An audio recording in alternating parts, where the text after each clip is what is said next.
दोस्तों, हम फिर से अपने YouTube channel the engineer grow पर आ चुके हैं और आज मैं बहुत दिनों के बाद फिर से शेयर मार्केट के बारे में डिस्कस करूंगा आपसे और हम देखेंगे निफ्टी का आज क्रैक क्या हो सकता है। तो टाइम वेस्ट न करते हुए सीधा हम आएंगे अपने जीरोधा के ऐप पर और देखेंगे क्या चल रहा है यहाँ पे। तो इसके लिए मैं एक टूल्स उठा लेता हूँ। तो देखिए, अभी निफ्टी 50 जो है अपनी 25,239 पे चल रही है और हमें ये पता था कि अगर 25,000 क्रॉस करेगा तो कम से कम 200 पॉइंट की रैली मिलने ही मिलने वाली है। तो आज हम देखेंगे आज क्या होने वाला है। ठीक है, सबसे पहले चार्ट पे जाते हैं। चार्ट को छोड़ करके ऑप्शन चेन पे जाते हैं। ठीक है, ऑप्शन चेन में देखिए पीसीआर जो है 1.31। ठीक है, जब भी पीसीआर जो है 1.31 होता है और आईबी जो है 5 है, इसका मतलब ये है कि आपको बाजार में कहीं से भी सिर्फ और सिर्फ बाइंग करनी है। सेलिंग के बारे में तो आपको सोचना ही नहीं है, क्योंकि सेलिंग के बारे में अगर आपने सोचा तो फंस गए। तो आपको कितना मिलेगा? 5% में, मतलब बहुत कम पैसा मिलने वाला है। ठीक है, और बाइंग में सस्ते बिक रहे हैं। अभी सस्ते क्यों बिक रहे हैं? लोगों का इंटरेस्ट कम है। तो जब सस्ता बिक रहा है तो हमें बाइंग करना है और पीसीआर 1.31 है, इसका मतलब ये कि बाजार पॉजिटिव है, ऊपर जाएगा।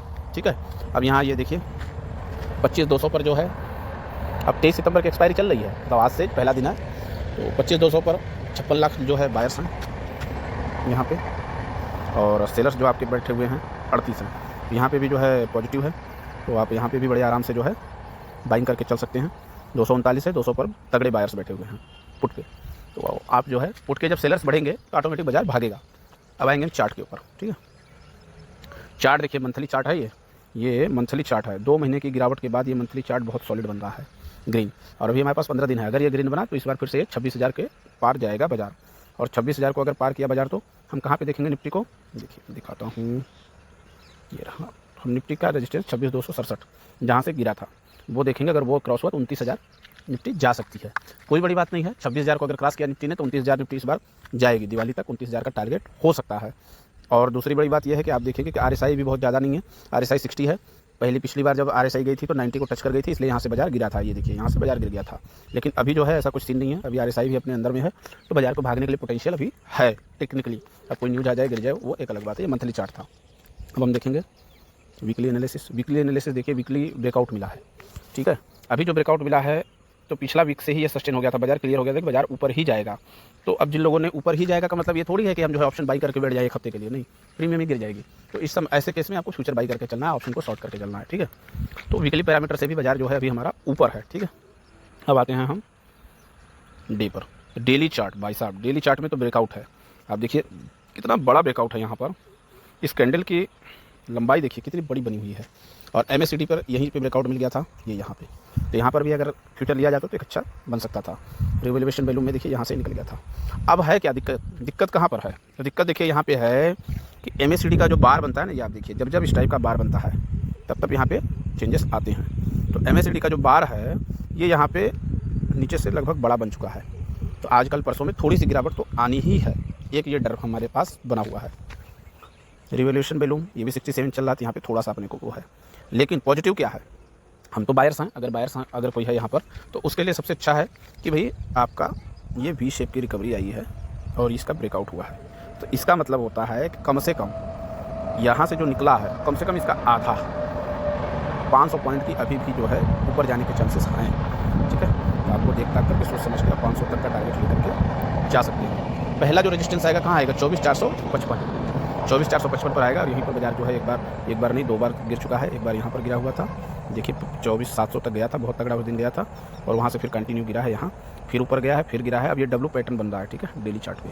और आपको बताऊँ डेली चार्ट का डब्लू पैटर्न अगर ब्रेकआउट होगा तो कम से कम डब्लू की लंबाई जाएगी, मतलब कि 28,000 तो आम बात है, बड़े शौक से चला जाएगा अगर इसने जो है 25,700 के लेवल को तोड़ा तो। फिलहाल हम आज का सिनेरियो देखेंगे क्या है। आज के लिए एक अच्छा ब्रेकआउट देकर के आवरली चार्ट पर गया है निफ्टी, तो 25,387 ये टारगेट है। 25,387, ठीक है, 378 लिख दिया मैंने, सॉरी, 387 है ना हमारा, 87 ये टारगेट है। ये पहला टारगेट यहाँ पर आएगा बाजार और यहीं से टकरा के गिरना है तो गिरेगा, तो ये यहाँ पर आएगा। लेकिन अब आपको देखना क्या है कि ओपनिंग कहाँ हो रही है। ठीक है, तो हम चलेंगे। और दूसरी बात ये है कि अगर ये 25,250 जो ब्रेकआउट यहाँ दिया है अगर इसके नीचे आ जाता है तो फिर हम सेल साइड में बैठेंगे।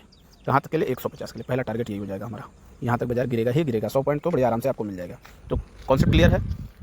9:15 पर खुलेगा, 9:30 से 35 तक हम वेट करेंगे। अगर बाजार हमारा यहाँ 275 इधर आता है तो हम बाई करके बैठ जाएंगे बड़े आराम से 100 पॉइंट के लिए।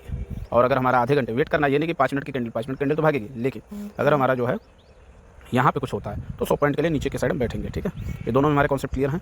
अब हम देखते हैं कि बैठ रहा है कि नहीं बैठ रहा है, कहाँ जा रहा है। तो आ जाएंगे SGX पे, SGX बता देगा। और ये सबसे अच्छा समय यही होता है 8 बजे का, जब SGX को हमको देखना रहता है। तो हमारा SGX देखिए कहाँ जा रहा है। SGX कॉल क्यों नहीं रहा है, खुल रहा है, बहुत सही। SGX जो हमारा 60 पॉइंट पॉजिटिव है, जैसा कि हमने चार्ट पर देखा। पहले आपको चार्ट पे दिखाया मैंने, एजम्पशन दिखाया, और फिर मैं SGX पे लेके आया। तो SGX हमारा 60 पॉइंट प्लस है। रीजन्स क्या है कि कल ही लोगों को पता था कि बाजार गैप अप खुलेगा। जैसे ही ब्रेकआउट पे बाजार क्लोज होता है तो ऑटोमेटिक पता हो जाता है कि ये गैप अप पे खुलेगा। तो हमारा बाजार गैप अप पे खुलना है, लेकिन ये गैप अप सस्टेन होना चाहिए। ठीक है, अगर 60 पॉइंट गैप अप पे खुलता है तो ये गैप अप हमारा सस्टेन होना चाहिए। अगर सस्टेन हो गया तो फिर हम जो है आराम से यहाँ पे बाइक करेंगे। 60 पॉइंट ऊपर मतलब लगभग ये 300 के आसपास खुलेगा। तो जो डेंजर जोन है उससे पहले ही ऊपर रहेगा। तो बस अब आप क्या करेंगे कि बाजार खुलते ही आप बाजार के हाई का मार्क कर लेंगे। जैसे ही हाई कटेगा बाई करेंगे, लो कटेगा तो सेल करेंगे या फिर पुट बाई करेंगे। ठीक है, निफ्टी का कॉन्सेप्ट क्लियर। बैंक निफ्टी के लोग, बैंक निफ्टी में तो अभी उतना कुछ रहा नहीं, मंथली एक्सपायरी है, लोगों का इंटरेस्ट भी बहुत कम हो चुका है बैंक निफ्टी में। लेकिन बैंक निफ्टी बाइंग के लिए और अच्छी है। IB परसेंटाइल 1 है, PCR 1.08 है, मतलब ये पॉजिटिव है। लेकिन देखिए जब IB 1 होती है ना तो ये सबसे कम IB है, तो 1 से अब बढ़ेगी, घटेगी नहीं। तो बायर्स के लिए यही मौका जो है सबसे अच्छा है, इससे अच्छा मौका नहीं मिलेगा। तो आप लगे तो पुट कॉल दोनों बाई कर लो, दोनों बाई करके दोनों पे 10-10 पॉइंट का ऐसे लगा दो, जिधर हिट हो गया छोड़ देना, जो ऊपर जाएगा जाने देना। तो ये आपके लिए अच्छा है। और ये करो या मरो दोनों, इसका सेम पॉइंट है, 55,000 का ही लेवल है। 55,000 के ऊपर है तो पॉजिटिव है, नीचे है तो निगेटिव है। अब कुछ स्टॉक्स के बारे में देखेंगे हम। किन स्टॉक्स के बारे में देखना है तो हम जाएंगे मनी कंट्रोल पे, देखते हैं कल के जो टॉप गेनर्स या लूजर्स कौन रहे हैं उन पे देखेंगे। तो मनी कंट्रोल अपडेट मांग रहा है। बहुत दिनों से मैंने चलाया नहीं, लगभग 2-3 महीने से बाज़ार से मैं बाहर रहा, कुछ पर्सनल्स मेरे रीजन्स थे। तो आज हम फिर से जुड़े हैं और अब हम धीरे धीरे जुड़े ही रहेंगे। तो देखते हैं, मेरी ट्रेडिंग जर्नी भी बंद है, उसको भी शुरू करनी है। आप भी ट्रेडिंग करिए, बहुत ख़तरनाक चीज़ है तो थोड़ा बच के करिए। थोड़ा समय लग रहा है इसमें, जब तक हम जो है कोई एक दूसरा स्टॉक देख लेते हैं। सबसे फेवरेट मेरा रिलायंस, मैं इस पर ही आता हूँ, देखता हूँ 1400 पे टिका हुआ है। जब भी कोई स्टॉक इस तरीके से टिका होता है तो मुझे बहुत डर लगता है कि अगर टिका रहा तो ऊपर जाएगा, और गिरता है तो बहुत गंदा गिरता है। PCR 60 है, बहुत ज़्यादा भागने के इसके चांसेस नहीं है। और 14 पे जो है इसके बहुत ज़्यादा वो है, 1 लाख इधर है, 50-51 लाख इधर है। तो यहाँ से तो फॉल का ही सिग्नल मिल रहा है अपने को। लेकिन अगर 1400 को क्रॉस कर जाता है तो आप ये मान के चलिए कि इधर कोई रेजिस्टेंस नहीं है 1500 के पहले। तो 1440 तो पहला टारगेट फिक्स है। आज अगर ये नहीं गिरता है तो आप इसमें बाई करके चल सकते हैं। अब मनी कंट्रोल हो गया होगा हमारा, तो मनी कंट्रोल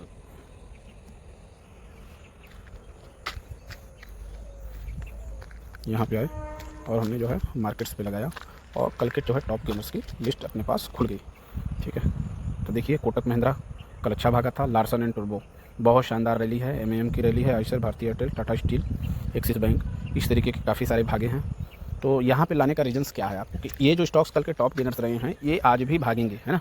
इसमें अगर आप 10 उठा लेंगे भागेंगे। लेकिन आप टॉप लूजर्स देखिए, टॉप लूजर्स भी हमारे पास अच्छे अच्छे पड़े हुए हैं। एशियन पेंट, अरे वाह बहुत भयंकर गिरा एशियन पेंट एक अच्छी रैली के बाद। लाइफ इंश्योरेंस, HDFC बैंक 52वीं खाई पर कोई है क्या, मारुति सुजुकी, JSW स्टील, ये दोनों 52वीं खाई पर हैं। जो भी स्टॉक्स 52वीं खाई पर रहते हैं उनको आपको नज़र बना के रखनी है।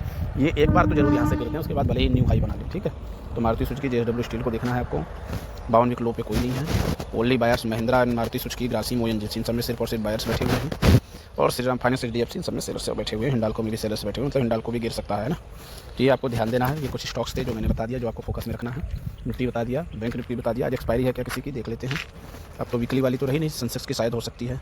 देखते हैं सेंसेक्स की एक्सपायरी कब है। 18 सितंबर है ना, कल है एक्सपायरी सेंसेक्स की। और सेंसेक्स भी अभी जो है PCR अच्छा चल रहा है, मतलब मिला के पूरा बाजार हमारा जो है पॉजिटिव ट्रेंड में है। ठीक है, तो आप आराम से जो है बाई करके बैठ सकते हैं, कोई दिक्कत कोई परेशानी वाली बात नहीं है। वीडियो अच्छा लगा हो तो लाइक सब्सक्राइब करिएगा, और कुछ इंप्रूवमेंट करना है बताइएगा। और किसी भी टॉपिक पे आपको चाहिए, किसी शेयर के बारे में चाहिए या लॉन्ग टर्म में चाहिए, प्लान चाहिए, म्यूचुअल फंड्स चाहिए, तो आप हमें बता सकते हैं, हम आपको सजेस्ट करेंगे। Thank you.